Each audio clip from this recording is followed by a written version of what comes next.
All right, welcome in day 2 of the weekend edition of the Leans, the Locks. I'm Eytan. Lindy's got you 5 days. I've got you 2 days, so we appreciate you rolling with us 7 days. We only ask that you hit the thumbs up button and you subscribe. Not a lot, right? That's not a big ask. In fact, we're actually going to give back on top of just this free video. We're going to give you $5 into $200 on DraftKings. I'll tell you all about that in a second. But as I mentioned, we're here. We're going to hit each and every game as we do throughout the week. Nothing changes here on the weekend. So $5 into $200. It's the easiest thing you're going to do today. In fact, it doesn't even matter what you bet. It just matters that a couple of things. First and foremost, you have to be 21 or older. You have to be in a state where you can legally gamble. And if you have a gambling problem, call 1-800-GAMBLER. Now, with that said, if you're new to DraftKings, you're in a state that's new to sports betting, this is the opportunity for you. Click the link below. It's going to take 90 seconds out of your life. That's it, 90 seconds. And then from there, sign up, deposit $5, and bet $5 on anything you see in the NBA. The first thing you do, don't worry about a lean, don't worry about a lock. Just bet the Clippers on the money line. $5, Clippers money line. It doesn't have to tip. It doesn't matter who wins, who loses, $200 right back into your account. Maybe you're new to DraftKings, somebody in your house is new to DraftKings, somebody at your job, somebody on the bus, somebody at the barbershop. It doesn't matter. Take advantage of this. Have somebody else take advantage of this. Be the hero. Speaking of the Clippers, let's start there. Open up.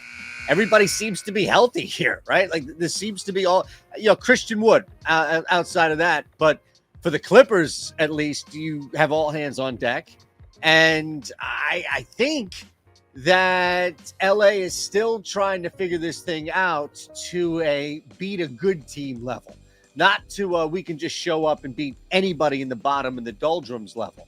So I'm not quite willing to give the Clippers any benefit of the doubt here, specifically if we're talking about going up against a Mavericks team who's getting shorted just because Christian Wood's injured. That's not enough. We know Doncic is in, playing. No issue there with his injury, or concern around that. Right away, I think we open up with leaning 1.5. And the biggest, rationale would be I don't trust that this is a cohesive unit quite yet with the LA Clippers top heavy, right? One thing to go up against a bottom heavy team, a bottom feeding team. In this case, you're going up against a squad, especially defensively, who is equally as good as what you can do to slow things down and overcome any offensive issues or struggles.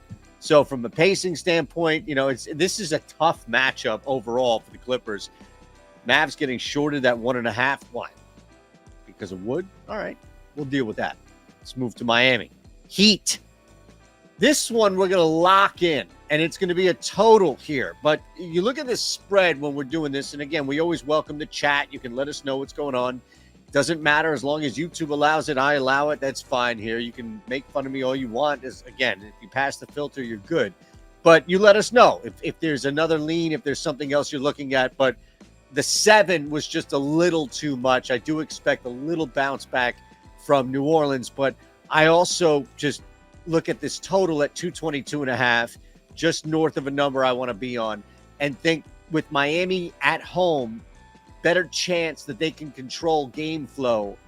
This is where I want to be on that side, under 222.5, as opposed to the Pelicans covering a 7-point spread, in the sense that I could easily just see Miami covering a 7-point spread, flat on that key number, of course, and sticking this game under 222.5 rather easily. Now, you can look at degrees of how they do that. Could be 221 total, like it could be 211.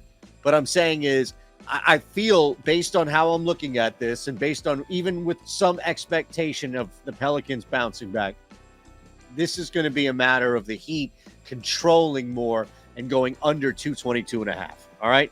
Now, from there, let's go to Toronto.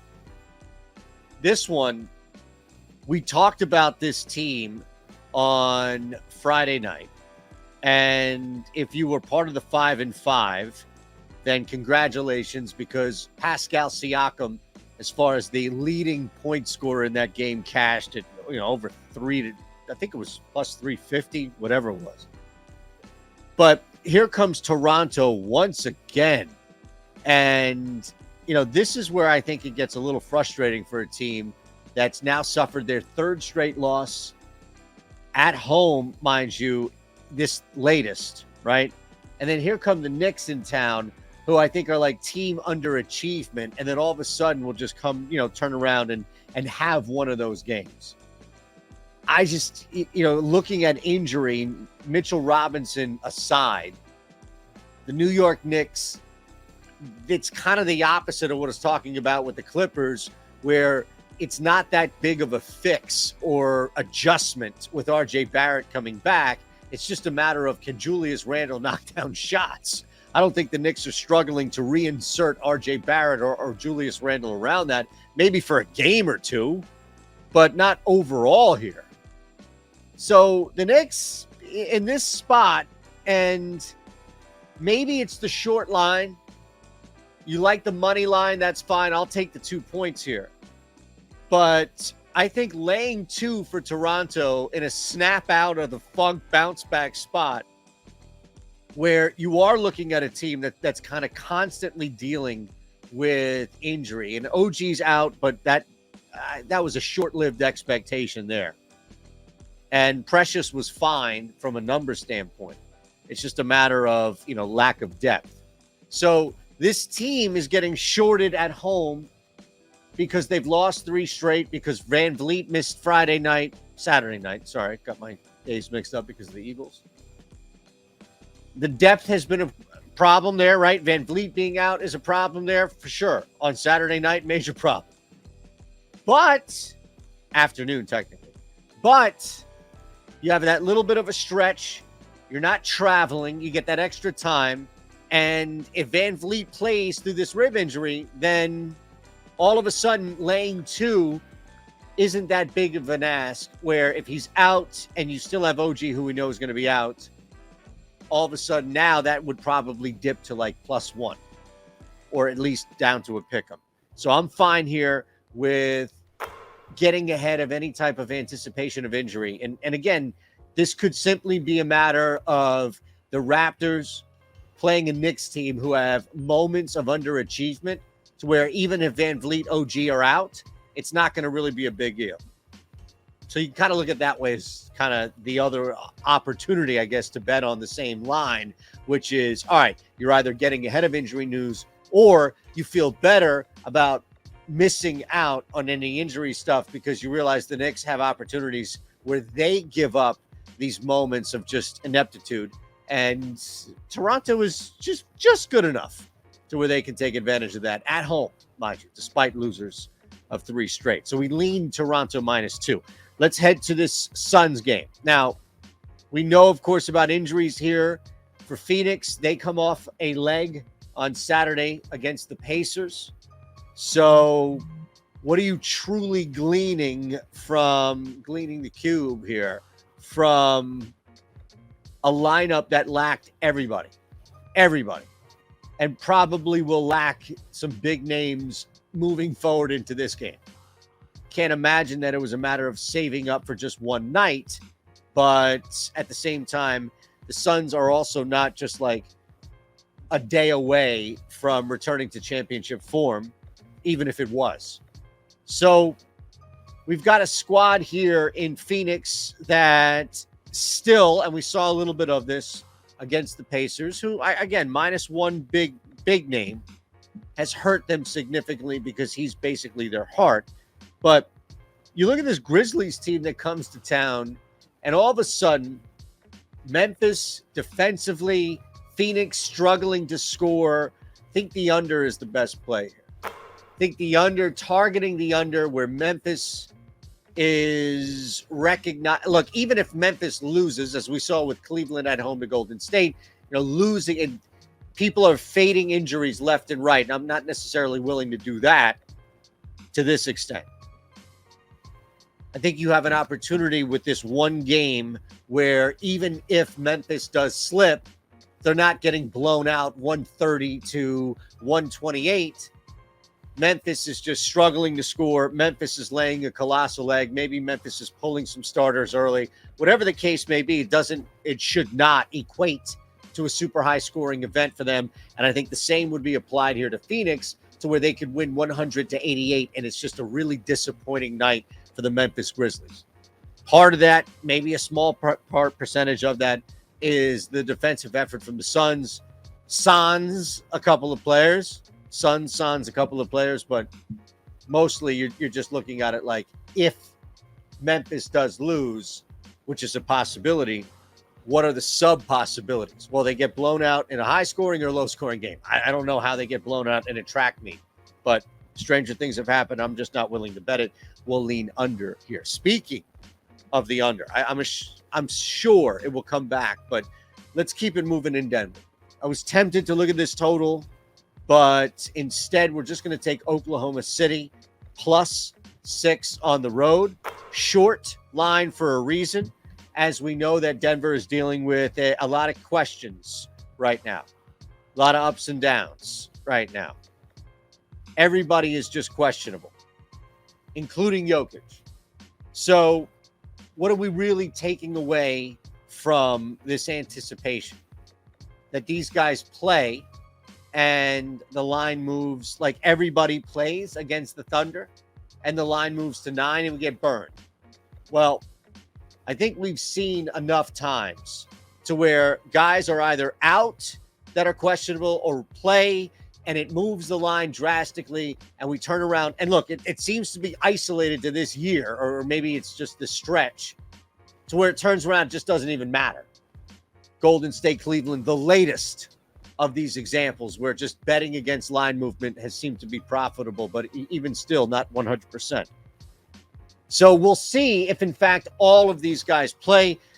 The bet here is that Jokic does not, a combination of Murray and Highland do not, one of those play out, and then you're fine here with Oklahoma City at +6, who are just continuing to hang in games and refuse to just go to the bottom of the standings, where I think a lot of people bet they would be initially. Doesn't mean that they're going to be play-in material quite yet, but that's a little bit of ways.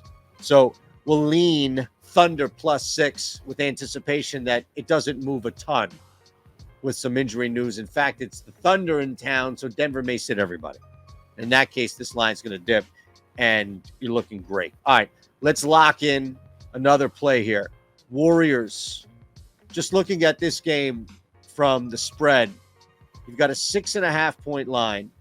Golden State is back. Brooklyn still dealing with the key absence, of course, of Kevin Durant. And it's moving to 7. So, again, you're on the chat. You let us know. You let us know what you see here. I like it at 7. I'll stop at 7 because I don't know if I need to go through 7.5 just to get this bet in.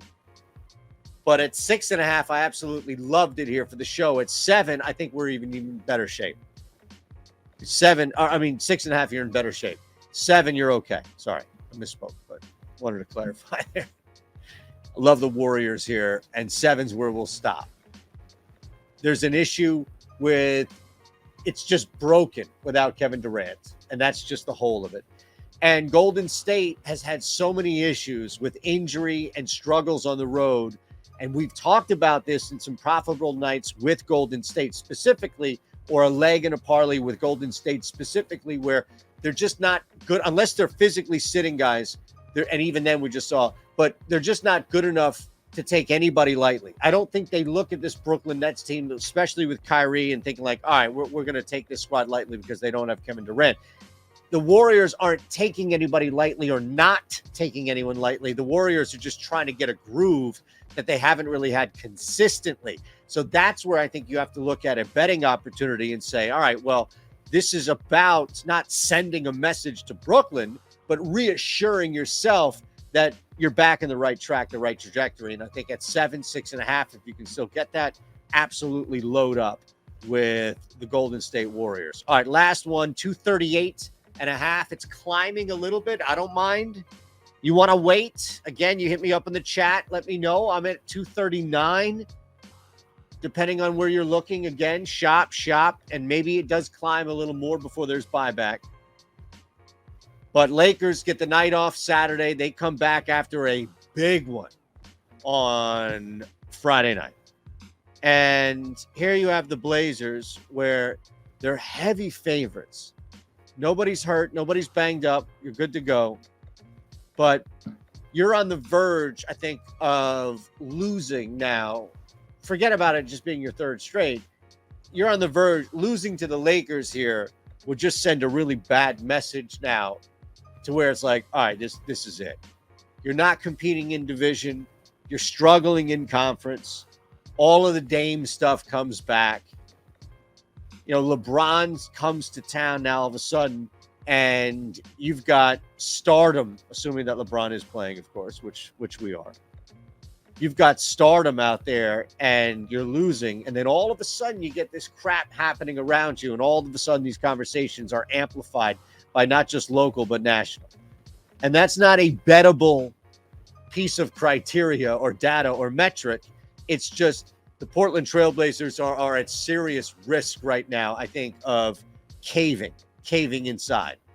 Now, with that said, I don't anticipate the Lakers coming out explosive, and there's going to be a lot of catch up to get some points based on just the distance and how this thing went Friday night. So I don't know why I think that there's something popping around here. There always has been. Take the damn hat off. We'll do it live. Something from the damn laundry. That's what it was. But I tell you, if it's something crawling, then it's over. The video's over. We do it again. That's it. All right. Under 238.5, under 239. Don't want to waste a ton of your time. A couple of turnovers that they had to get over on Friday night. I don't think that was a key determining factor as far as like what you're going to expect from a winning standpoint. I don't want to touch this line at 5.5, but I do think both teams are going to struggle overall to score. And that's basically why we go under 238.5, 239. You want to wait, you want to let it climb, go ahead. Now, Lindquist is back. That's the good news. The bad news, I'm going to ask for a couple of things on the way out. You hit the thumbs up button, you subscribe, and of course, you take advantage of what we have on the DraftKings offer. Honestly, just be 21 or older, state where you can bet.